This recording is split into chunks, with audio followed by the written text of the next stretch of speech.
정부의 의대 정원 확대를 반대하는 전공의들이 오늘 오전 6시부터 근무를 중단합니다.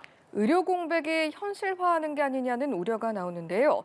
서울 해화동 서울대병원에 나가 있는 취재 기자 연결해서 자세한 상황 들어보겠습니다. 최진경 기자.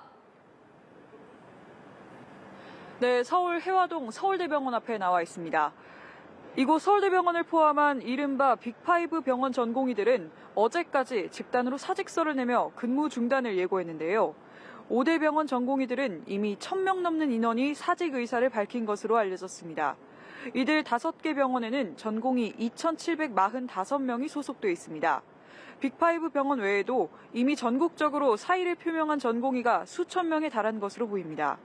병원들은 응급도와 중증도에 따라 환자들의 진료나 수술 일정 등을 조율하고 대체 인력 배치 방안 등을 논의하고 있는데요. 이미 예정된 수술 연기 등 피해 사례가 속출하고 있습니다. 하루 약 200건을 수술하는 삼성서울병원은 어제만 20건의 수술이 연기됐습니다. 대부분 병원은 가용할 수 있는 인력이 제한적일 것으로 보고 응급 위중한 수술에 우선순위를 두고 있습니다. 병원 응급 당직 체계의 핵심인 전공의들이 한꺼번에 빠져나가면서 환자 피해는 확산할 것으로 보입니다. 네, 최 기자, 벌써 수술이 밀리거나 취소되는 사례들도 나오고 있는데 정부도 전공의들의 집단 행동에 단호한 입장이죠? 네, 그렇습니다. 정부는 전공의들의 집단 행동에 굉장히 단호한 모습인데요.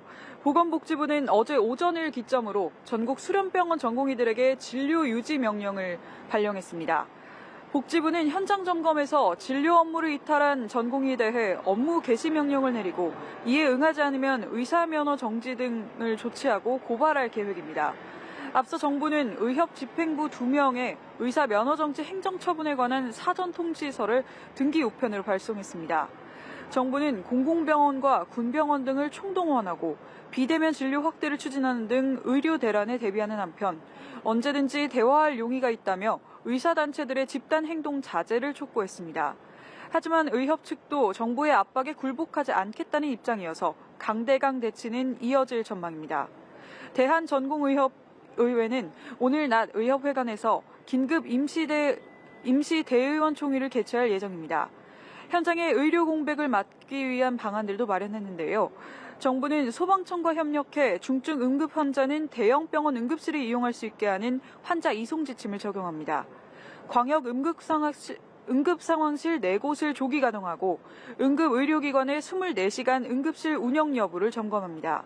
지역의료원 등 공공병원 97곳은 주말과 공휴일에도 진료하고 국군병원 12곳의 응급실은 일반인에게도 개방합니다. 또 필요에 따라 병원급을 포함한 모든 의료기관에서 비대면 진료도 전면 허용됩니다. 진료 차질로 피해를 본 경우 국번 없이 119로 전화하면 피해 사례를 상담받을 수 있습니다. 지금까지 해화동 서울대병원에서 연합뉴스TV 최진경입니다.